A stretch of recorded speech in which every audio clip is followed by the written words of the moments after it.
what do you think of when you look at this photograph? This photo was taken 6 years ago during the Ebola epidemic. Schools and offices were closed down, hospitals were packed to the brim with victims, and there was nationwide panic, fear, and shame. This same year, I was 8 years old and visiting Euro Disney just outside of Paris with my parents. Now, one of these days, I was watching the Disney Princess Parade, and it was the best time of my life.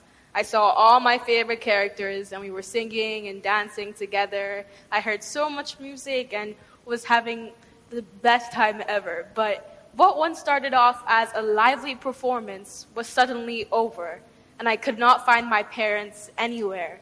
I had gotten lost in a new city with an entirely different language and so many tourists. Thankfully, using any street smarts I had, I made my way to the local authorities who took me to the Lost and Found Center, where I waited for around 4 hours. I did some arts and crafts, watched some movies, and was entertained. But on the other side of my park, on the Disney park, my mom was paralyzed with the worst fear imaginable. She thought I had been kidnapped, stolen from her, and abducted, and she could not stand the thought of it. She tore the park upside down looking for me and was praying to God, begging for his mercy. Thankfully, she found her way to the mayor's office, but they informed her that only one child had been identified as missing, and it was not her kid. It was an 8-year-old Zara from Chicago, and she kept on telling them that my name was Amara and I was from Nigeria. However, she begged and pleaded, and we were eventually reunited. When my mom calmed down, she asked me why I had told them that my name was Zara and that I was from Chicago. And my response was frank and sad. I told her that I was ashamed of being Nigerian. I did not want to be neglected and mistreated or ignored because of where I had come from. I told her that I did not want to be associated with the negative global reputation of crime, poverty, corruption, and especially during that time with the disease. My mom, from that moment on, always was determined to instill Nigerian pride into me, and consequently always told me that I had to be proud of who I was, where I came from, and that I always carried my ancestors' dreams on my back. Now, between us, my middle name is Zara, and I was born in Chicago, but I chose to conceal a part of my identity out of shame. It is important that we embrace all aspects of our identity because it is what makes us unique. And for all our Nigerians in the house, it is important to share that Nigeria needs all of us, especially during this time of turmoil. And as we have been blessed with the opportunities, skills, and talents needed to make this country great, we have to make the hard decision and devote our time and energy to the development of this country. But before we are able to do that, we have to rid ourselves of our stereotypes of this country, because stereotypes are dangerous tools that do not only get people mistreated and neglected, but killed. As I have grown and matured in my own way of thinking, my name has proudly become Amarachi Nwuneli, and my hometown state was, is, and will always be Lagos, Nigeria, while I was born in Chicago. These little tidbits of information is what makes up my story and is what makes me unique.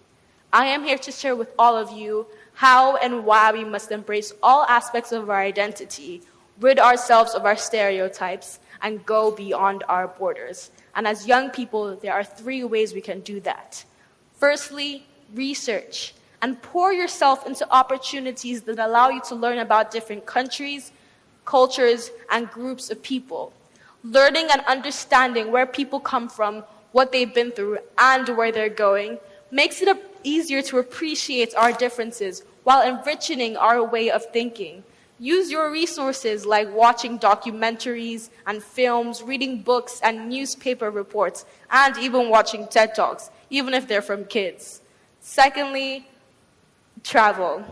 I know we all love to leave this country, and it is a privilege to go on Christmas and summer break. But when you travel, actually pour yourself into that experience. Pay attention to the sights, the sounds, and the smells, what people are eating and what they're wearing. When you travel, you actually have to immerse yourself into that experience, because traveling makes your worldview shift into a greater view. And it also makes you understand and appreciate your culture and where you live better. Some ways I have been able to do this is traveling around the world with my family, and also even traveling across Nigeria and to my village. Thirdly, listen.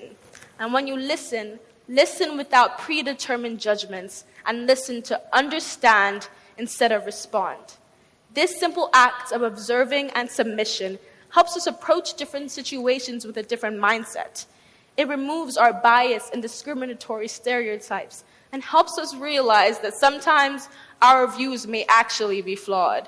Now, I do understand we still have a small journey of self-discovery we are yet to complete.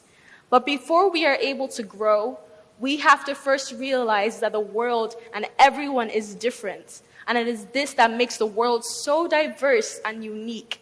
Be proud of who you are and where you come from. Take it upon yourself to ask questions, listen, research, and travel.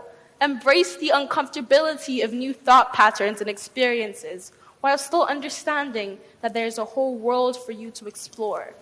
If it takes getting lost in some amusement park for your wake-up call to happen, embrace the adventure. Thank you.